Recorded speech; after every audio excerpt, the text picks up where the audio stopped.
রবিতে CPIM এর যুব সংগঠন ডিওয়াইএফআই এর ডাকে ব্রিগেড চলার জন্য রাজ্যের বিভিন্ন জেলা থেকে সদস্য সমর্থকরা এসে পৌঁছে গিয়েছেন কলকাতায়।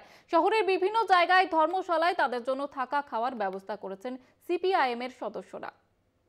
বামেদের ঘুরে দাঁড়ানোর লড়াই আর ডিওয়াইএফআই সমাবেশ, এই সমাবেশকে কেন্দ্র করে ইতিমধ্যেই কলকাতার বিভিন্ন ধর্মশালায় তাদের কর্মী সমর্থকরা এসে থাকতে শুরু করেছে। মানে ওদের খাওয়া দাওয়া, তারপরে থাকারই ব্যবস্থা করছি, কেন ওরা তো বাইরে জেলা থেকে আসছে, তো ওদের তো মানে ঠান্ডার সময়, শীতকালের সময় তাহলে এমনি খোলা আকাশে তো থাকতে পারবে না, এই জন্য আমরা ব্যবস্থা করেছি। পরিবর্তনের জন্যই তো আমরা এইসব চেষ্টা করছি কি সবাইকে কাজ, সবাইকে শিক্ষা সরকারকে করতে হবে, কেন্দ্রকে করতে হবে, সেই জন্য আমরা এইসব জামায়াত তো সাপোর্ট করছি। আমরা ডিওএফআই ডাকে ব্রিগেডে এসে ইনসাফ চাইতে, আমাদের যে কাজের ইনসাফ।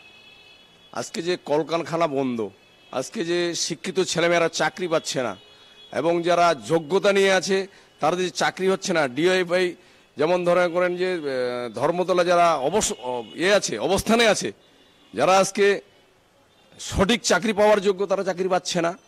অন্যদিকে চাকরি নিয়ে যে দুর্নীতি, এই সরকারের অনেক দুর্নীতি, এই সমস্ত দাবি নিয়ে এর ইনসাফ চাইতে আমরা ব্রিগেডে এসেছি। ব্রিগেডের সমাবেশে প্রচুর মানুষের সমাগম হবে এমনটাই দাবি ডিওয়াইএফআই কর্মী সমর্থক সকলের।